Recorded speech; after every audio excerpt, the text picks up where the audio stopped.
Merry Advent, everyone. Welcome to Sparkles, Shadows, and Storytime with Miss Emily, and my family.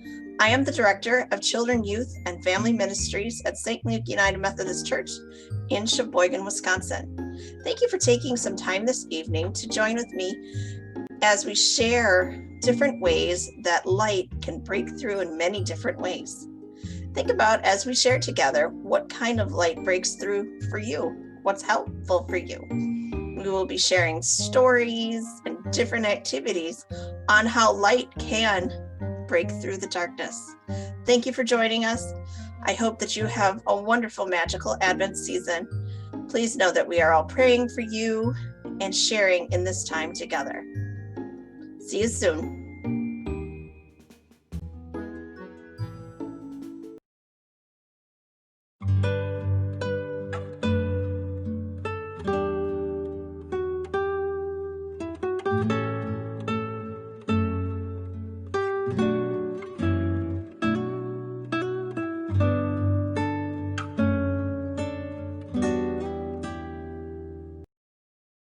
Welcome to the storybook telling of our Christmas Advent. My name is Sam Gilbertson and I'm from Sheboygan. So now today, we're going to be reading If You Take a Mouse to the Movies by Laura Rudolph, illustrated by Felicia Bond. If a mouse goes to the movies, he will ask you for some popcorn. When you give him popcorn, he want to strain it all together. Then he want to hang it on a Christmas tree. You'll have to buy him one. On the way home, he will see a snowman in your neighbor's yard. He will want to make one of his own. Then he will need a carrot for a nose. When it's all finished, he will decide to build a fort. He will ask you for help to help him.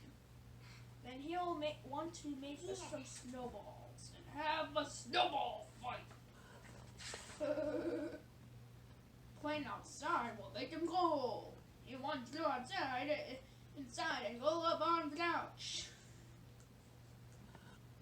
He'll ask you for a blanket. When the blanket's cozy, he wants to listen to Christmas carols. You'll have to find some on the radio. He'll probably sing along. The carols remind him of his Christmas tree, so he wants to make ornaments. You'll sort of get him paper and glue. He'll ask you for glitter. But when the ornaments are done, he'll hang them all up. Then he'll stand back to look at the tree. He'll notice his popcorn strain is missing. So the chances are, he wants to make another one. He'll ask you for some more. Chances are, when you give him popcorn, he wants to know the movies.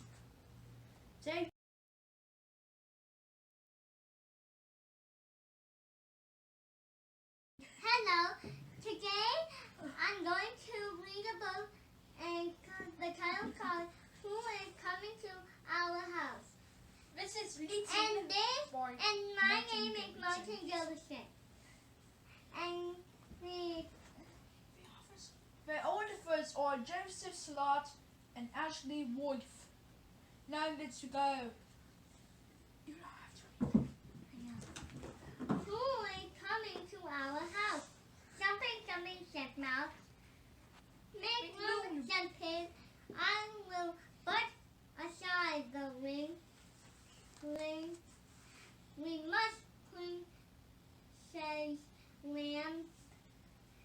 Dust the beam, said Lamb. Who is coming to our house? We got up, said Chip. Stack the hay, says Goose, and quickly. Spin you web, says Butter. I will line the crib with Ether. Who is coming to our house? Jumping, said Mouse. Something coming from far God. But if God said that, they will never come said that. Yes, they'll come said that. Coming to this house. I will wait and exercise. I will spend my care on them. Welcome to our house. Okay, so The end. Okay, so that's the end of the story. So.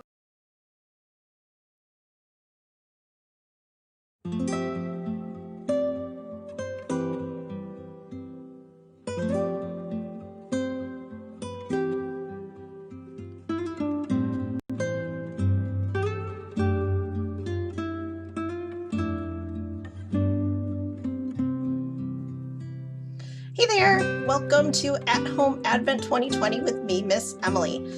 I am going to be walking you guys through our devotion for Saturday, Saturday, November 28th. And I just wanted to share with you the devotions that we are going to be using throughout the month of December and our season of Advent.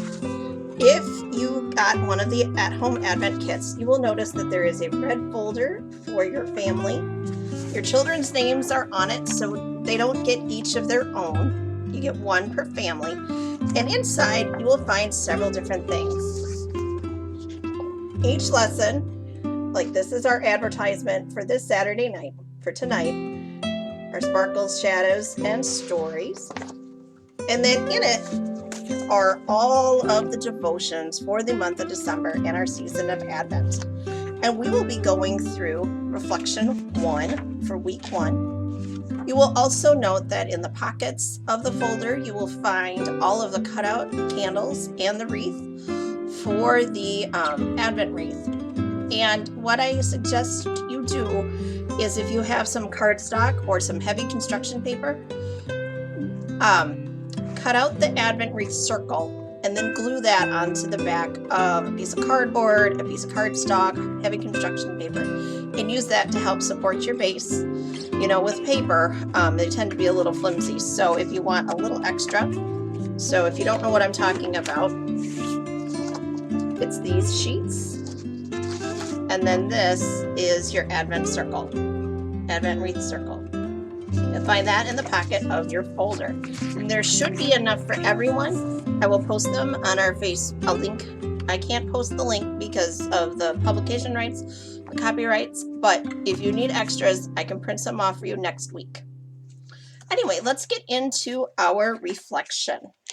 And if you are missing or you want someone or you know someone that would benefit from the At Home Advent devotions, just let me know and I will make sure to make those available, make those folders available for you as well. So tonight for our reflection, we are getting into this, this idea about how light breaks through the darkness. You can see that I'm in my room and it's daytime, right? I've done some of these videos ahead and I wanted you guys to notice something different about how my room looks. I've opened the curtains behind me and it's darker today. It's a little darker in the morning because the skies are gray. There's snow and rain has been swirling around. And even though it's, you know, in the morning, it's a little darker. But to help brighten my room so you can see my face better on the screen, I turned on my desk lamp, and that helps a lot. What do you do inside or outside that helps to make darker areas brighter? What kind of lights do you use? You can put your comments in our Facebook chat as we move along. So what we're going to do is I am going to read through the reflection and act as your reader and as your guide through this. And so if you as your families want to take out your red folders, the devotion starts on page 5 and you'll see in the beginning and you'll see some stars. These are pages that your family can color together. And we're going to open with our scripture. And this comes from the Gospel of John, which is the 4th of the 4 Gospels. And John was one of Jesus' disciples. he doesn't have a birth narrative of Jesus. He doesn't have Jesus's baby story. But he talks about the wonder of creation and how God made the world and created things. And so this is where we begin our Advent series of light into darkness and not being afraid. And the scripture is from John chapter 1, verses 1 through 5. And I'm reading from the reflections here, so everybody is on the same page. You can also use your Adventure Bible, your New International Version, if you're a third grader or older, or whatever Bible you use as a family when you do your devotions together. So here we go. The Gospel of John, chapter 1, verses 1 through 5. In the beginning was the Word, and the Word was with God, and the Word was God. He was in the beginning with God, and all things came into being through him, and without him, not one thing came into being. What has come into being in him was life, and the life was the light of all people. The light shines in the darkness, and the darkness did not overcome it. Did you hear that? I'll read that verse again. The light shines in the darkness, and the darkness did not overcome it, meaning the lightness was bigger than the dark. What is the night sky like where you live? Are you in or near a city where the streetlights and store lights compete with the starlight? Or are you out in the country where the deep velvety black of the sky is dotted by more tiny white lights than you can count? Have you ever gone to a place different than where you usually are, and looked up into the night sky and been amazed by how many or how few stars you can see, just based on the change of that setting? Where do you live? We live out in the country, sort of. We're about a half a mile north of our city line up here in Kiel, and we have a big open yard, and we can see many, many stars. What can you see when the sky is dark? We often use competitive language around the ideas of light and dark, maybe assuming that since they're opposite, they must be at odds. The idea that light and darkness are in competition, the light shines and the darkness doesn't overcome it, is common but not an automatic understanding. The darkness not overcoming the light doesn't mean that the light wins. It could mean that there's simply not a fight to be had, like the stars in the sky. The light and dark coexist, and each help create a space and define each other. They are the part of the same world, and they make each other visible and known. Without that dark sky, how could we see the stars shine? Without their shining, how could we guess at the scope of the sky?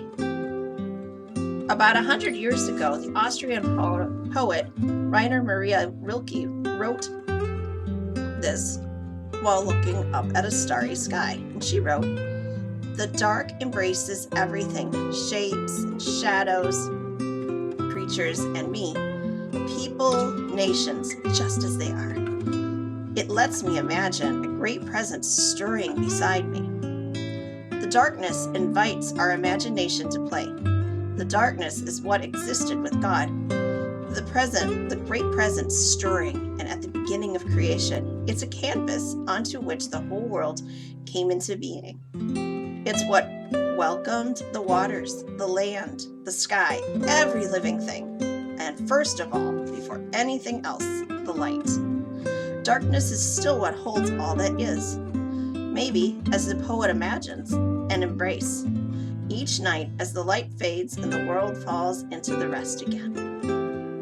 And instead of a birth narrative for Jesus like found in the Gospels of Matthew and Luke, the Gospel of John gives us this, a call back to the very beginning of our faith story, to that initial darkness that covers the face of the deep, and to the light that comes when God speaks it into being. This light, a light that exists before the sun or the stars, is the first thing that God calls good. And you'll remember that that's in the very first book of our Bible, Genesis, which means in the beginning. The Gospel of John draws us back there at the beginning of his narrative or his story, as if to say, remember, how world-changing our story says light was. Remember how it shaped all that could be. Our ancestors, the people John's writing to, and those long before and long after that, would have known a longer, deeper darkness than we ever experienced. They would have experienced the return of the light as what made it possible for them to see and navigate the world around them, to know themselves and each other, and to play, work, learn, and discover. That's who Jesus, the Word made flesh, is. Nothing will be the same after him. That's and everything that's possible, life and abundant life, only is so because of him. This Advent, let's consider the suggestion of Genesis and John, that is darkness and is what is, and the light is what comes. We are rooted in the first. We await the second. Our lives find meaning through both of them. Now take a moment and let all of that sink in, let all of that absorb in who you are. We're doing our devotion tonight because of the darkness that comes in the evening. And if you look in your boxes, most of you got little boxes. I'm using one of my boys' boxes to show you. This is Martin's. And I put in several different things that help create light, little bits of light. So it's kind of like the stars. You'll find some glow sticks, or these aren't glow sticks. These are sparklers. There are glow sticks in here, but I have to find them, right? There should be two. Two for each child. You can share with your mom and dad, or your grandma, or your grandpa, or whoever. Oh, and there's a flashlight that says, Jesus is the way and the light. What do you like to do with a flashlight? What are some fun things? Other stuff in here I wanted to show you. In these bags, all different little crafts. When we do our Advent workshops together in person, we like to do crafts, don't we? They all center around Jesus and Christmas.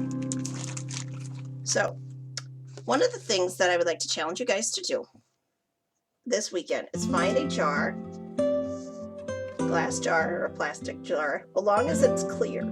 And this is a sticker sheet with a nativity scene. It has everybody in it, or most everybody in it. It's got the Magi, the wise men, camels, sheep. It's got, of course, Mary, Joseph, and the baby, angel, the shepherds. And put this on a jar, and then you can put a tea light in or a votive, depending on how big your jar is, and that can act as a luminary. A luminary can be a jar, it can be a metal can, it can be a paper bag. And then you'll also find in there another Advent wreath. So you have your paper one in your folder, but then you'll also have this one that you can use together. I'm not going to open up Martin's, but I wanted you to see that. Okay. And then there is a joy. One of my favorite things about Christmas is all of the things that help create joy. Make this nice and bright and cheery. You can color right on that. I would suggest permanent markers or Crayola markers in your Sunday school box. And here's the story. This is a coloring wheel. Colored pencils and crayon probably work better on this because it's shiny material. And then you'll also have a couple of other things. You'll find this. I'll show you what this is in a minute. It's a little black stick. There's a sticker sheet for your nativities story. And then this is a scratch-off Advent calendar. You start on December 1st, which is Tuesday, and you count all the way down to Christmas Eve, 24th. And this little black pencil thing is going to be what helps you do that. So I'm going to put it back in here so it doesn't scratch Martin's stuff. And as you and your family go through your Advent devotions this month, and we'll be sharing them on Sundays as well and throughout the week, what is it going to be that helps you be the light in the darkness? Remember what our devotion said. It talked about how they don't compete with each other in the sky, do they? He talked about, the person that wrote this talked about how the black sky or the dark blue sky, whatever color you see, acts as a canvas. When you paint on something or you draw on something, you use canvas or a piece of paper or cloth, and you use that as your background. So think of the sky as the background. And then the lights, the stars, the moon, the sun, the comets, the meteors, whatever lights you see, mostly stars for us, the planets, those are brightened because of the dark background. You can see it here again in my room, that the white light coming in from the window is making the rest of my room glow. My lamp helps. So I hope that this evening has brought you a bit of wonder, a bit of magic, and all of that. I can't wait to see how you have created your luminaries with the sticker sheets, or maybe how you're dancing with the sparklers. Remember to be careful. Do you guys play shadow tag at all with flashlights? Or maybe do shadow puppets? Put your comments in the spaces below, or share with me on our Facebook group page what you guys are going to be using your Advent stuff for.